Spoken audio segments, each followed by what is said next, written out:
Selected Poems by Robert Frost. I've been really enjoying this, and I think some of you have been as well. And if for nothing, I'm enjoying it, so I'm just gonna keep doing these. So, without further ado, sit back, relax, and enjoy the show. The Self-Seeker. Willis, I didn't want you here today. The lawyer's coming for the company. I'm going to sell my soul, or rather, feet. $500 for the pair, you know. With you, the feet have nearly been the soul. And if you're going to sell them to the devil, I want to see you do it. When's he coming? I half suspect you knew, and came on purpose to try to help me drive a better bargain. Well, if it's true, yours are no common feet. The lawyer don't know what it is he's buying. So many miles you might have walked, you won't walk. You haven't run your 40 orchids down. What does he think? How are the blessed feet? The doctor's sure you're going to walk again. He thinks I'll hobble. It's both legs and feet. They must be terrible. I mean to look at. I haven't dared to look at them uncovered. Through the bed blankets I remind myself of a starfish laid out with rigid points. The wonder is it hadn't been your head. It's hard to tell you how I managed it. When I saw the shaft had me by the coat, I didn't try too long to pull away or fumble for my knife to cut away. I just embraced the shaft and rode it out, till Weiss shut off the water in the wheel pit. That's how I think I didn't lose my head, but my legs got their knocks against the ceiling. Awful. Why didn't they throw off the belt instead of going clear down in the wheel pit? They say something was wasted on the belt. Old streak of leather doesn't love me much because I made him spit fire at my knuckles, the way Ben Franklin used to make the kite string. That must be it. Some days he won't stay on. That day a woman couldn't coax him off. He's on his rounds now with his tail in his mouth, snatched right and left across the silver pulleys. Everything goes the same way without me there. You can hear the small buzz saws whine, the big saw caterwaul to the hills around the village as they both bite the wood. It's all our music. One ought, as a good villager, to like it. No doubt it has a sort of prosperous sound, and it's our life. Yes, when it's not our death. You make that sound as if it wasn't so with everything. What we live by, we die by. I wonder where my lawyer is. His train's in. I want this over with. I'm hot and tired. You're getting ready to do something foolish. Watch for him, will you, Will? You let him in, I'd rather. Mrs. Corbin didn't know. I've boarded here so long. She thinks she owns me. You're bad enough to manage without her. And I'm going to be worse instead of better. You've got to tell me how far this has gone. Have you agreed to any price? 500, 500, 5, 5. 1, 2, 3, 4, 5. You needn't look at me. I don't believe you. I told you, Willis, when you first came in, don't you be hard on me. I have to take what I can get. You see, they have the feet, which gives them the advantage in the trade. I can't get back the feet in any case. But your flowers, man, you're selling out your flowers. Yes, that's one way to put it. All the flowers of every kind, everywhere in this region, for the next 40 summers. Call it 40. But I'm not selling those, I'm giving them. They never earned me so much as 1 cent. Money can't pay me for the loss of them. No, the 500 was the sum they named to pay the doctor's bill and tide me over. It's that or fight, and I don't want to fight. I just want to get settled in my life, such as it's going to be, and know the worst or best, it may not be so bad. The firm promised me all the shooks I want to nail. But what about your flora of the valley? You have me there, but that you didn't think that was worth money to me. Still, I own it. Goes against me not to finish it for the friends it might bring me. By the way, I had a letter from the Burrows. Did I tell you about my Cypripedium reginae? He says it's not reported so far north. There's the bell. He rung. But you go down and bring him up and don't let Mrs. Corbin. Oh, well, we'll soon be through with it. I'm tired. Willis brought up besides the Boston lawyer a little barefoot girl who, in the noise of heavy footsteps in the old frame house and baritone importance of the lawyer, stood for a while unnoticed with their hands shyly behind her. Well, and how is Mr.? The lawyer was already in his satchel, as if for papers that might bear the name he hadn't at command. You must excuse me. Excuse me. I dropped in at the mill and was detained. Looking round, I supposed, said Willis. Yes, well, yes. Hear anything that might prove useful. The broken one saw Anne. Why, here is Anne. What do you want, dear? Come stand by the bed. Tell me what it is. Anne just wagged her dress with both hands held behind her. Guess, she said. Oh, guess which hand? My.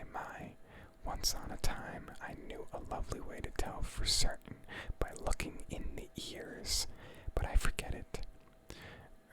Let me see. I think I'll take the right. That's sure to be the right, even if it's wrong. Come, hold it out. Don't change. A ram's horn, orchid. A ram's horn. What would I have got? I wonder if I had chosen left. Hold out the left. Another ram's horn. Where did you find those? Under what beech tree on what woodchuck's knoll? Anne looked at the large lawyer at her side and thought she wouldn't venture on so much.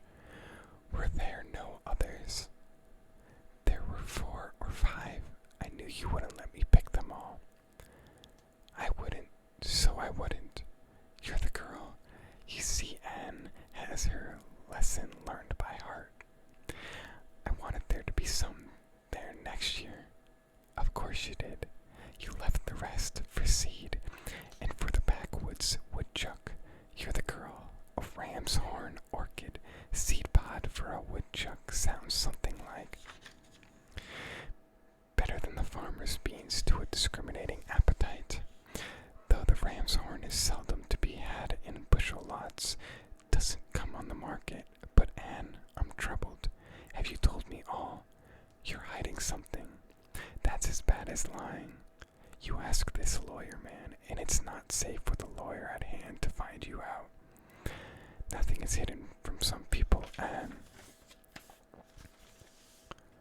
You don't tell me that where you found a ram's horn, you didn't find a yellow lady's slipper. What did I tell you? What? I'd blush, I would. Don't you defend yourself. If it wasn't there, where is it now? The yellow lady's slipper. Well, wait. It's common. It's too common. Common. The purple lady's slippers. Commoner. I didn't bring a purple lady's slipper to you. To you, I mean. They're both too common. The lawyer gave a laugh among his papers, as if with some idea that she had scored. I've broken Anne of gathering bouquets. It's not fair to the child. It can't be helped, though. Pressed into service means pressed out of shape. Somehow I'll make it right with her. She'll see. She's going to do my scouting in the field, over stone walls and all along a wood, and by a river bank for water flowers. The floating heart with small leaf like a heart. Oh, with small, yeah. And at the sinus underwater, a fist of little fingers all kept down sun, as if to say, you're the heart's desire. Anne has a way with flowers to take the place of what she's lost. She goes down on one knee and lifts their faces by the chin to hear hers, and says their names, and leaves them where they are. The lawyer wore a watch, the case of which was cunningly devised to make a noise like a small pistol when he snapped it shut. At such a time as this, he snapped it now. Well, Anne, go, dearie. Our affair will wait. The lawyer man is thinking of his train. He wants to give me lots and lots of money before he goes, because I hurt myself, and it may take him I don't know how long. But put our flowers in water first. Well, help her. The pitcher's too full for her. There's no cup. Just hook them on the inside of the pitcher. Now run. Get out your documents. You see, I have to keep on the good side of Anne. I'm a great boy to think of number one, and you can't blame me in the place I'm in. Who will take care of my necessities unless I do? A pretty interlude, the lawyer said. I'm sorry, but my train. Luckily, terms are all agreed upon. You only have to sign your name. Right there. You, Will, stop making faces. Come round here. Where you can't make them. What is it you want? I'll put you out with Anne. Be good or go. You don't mean you will sign that thing unread? Make yourself useful then, and read it for me. Isn't it something I've seen before? You'll find it is. Let your friend look at it. Yes, but all that takes time, and I'm as much in haste to get it over with as you. But read it. That's right. Draw the curtain. Half the time I don't know what's troubling me. What do you say, Will? Don't you be a fool. You, crumpling folks' legal documents. Out with it, if you've any real objection. $500. What would you think, right? 1,000 would be a cent too much. You know it, Mr. Lawyer. The sin is accepting anything before he knows whether he's ever going to walk again. It smells to me like a dishonest trick. I think, from what I heard today and saw myself, he would be ill-advised.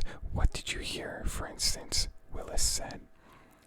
Now the place where the accident occurred, the broken one was twisted in his bed. This is between you two, apparently. Where I come in is what I want to know. You stand up to it like a pair of cocks. Go outdoors. If you want to fight, spare me. When you come back, I'll have the papers signed. Will pencil do? Then please, your fountain pen. One of you hold my head up from the pillow. Willis flung off the bed. I wash my hands. I'm no match. No, and don't pretend to be. The lawyer gravely capped his fountain pen. You're doing the wise thing. You won't regret it. We're very sorry for you. Willis. Willis sneered. Who's we? Some stockholders in Boston. I'll go outdoors, by gad, and won't come back. Willis, bring Anne back with you, and when you come... Yes, thanks for caring. Don't mind Will. He's savage. He thinks you ought to pay me for my flowers. You don't know what I mean about the flowers. Don't stop to try now. You'll miss your train. Goodbye. He flung his arms around his face.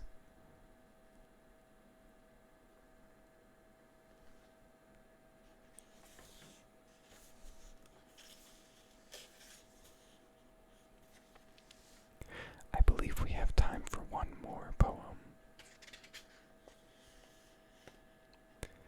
The Hill Wife.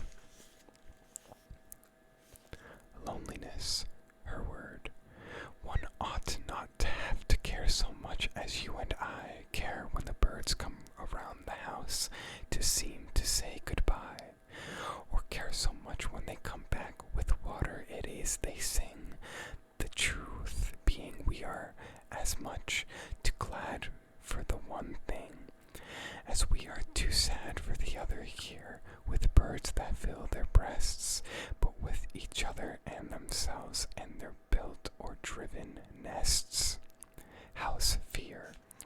Always, I tell you, this they learned, always at night when they returned to the lonely house from far away, to lamps unlighted and fire gone gray.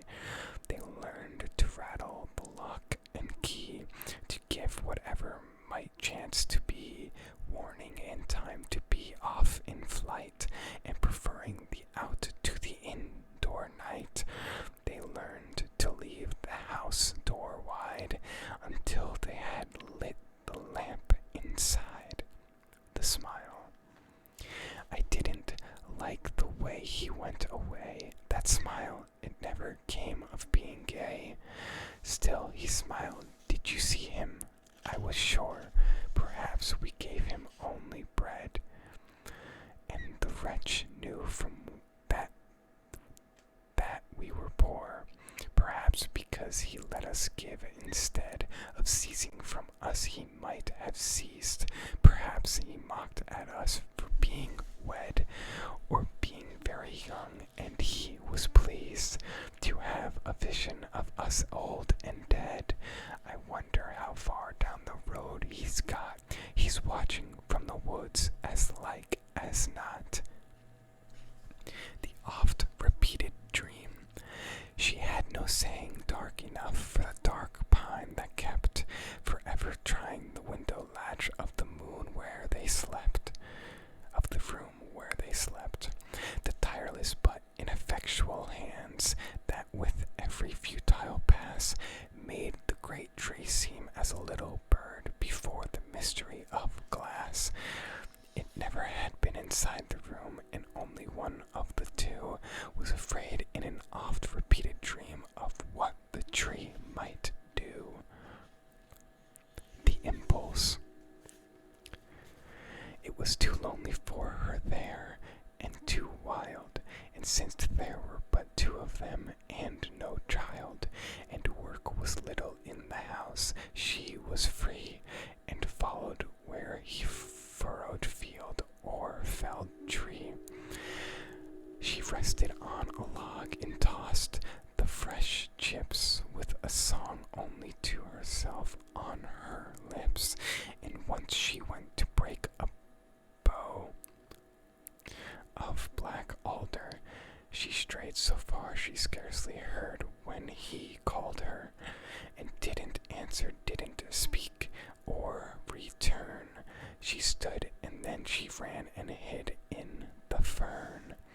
He never found her, though he looked everywhere, and he asked at her mother's house, was she there?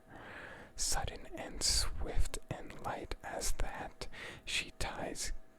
the ties gave, and he learned of finalities besides the grave.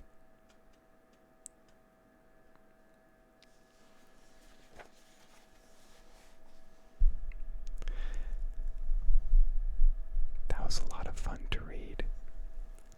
I hope you enjoyed it as well. My mic started falling.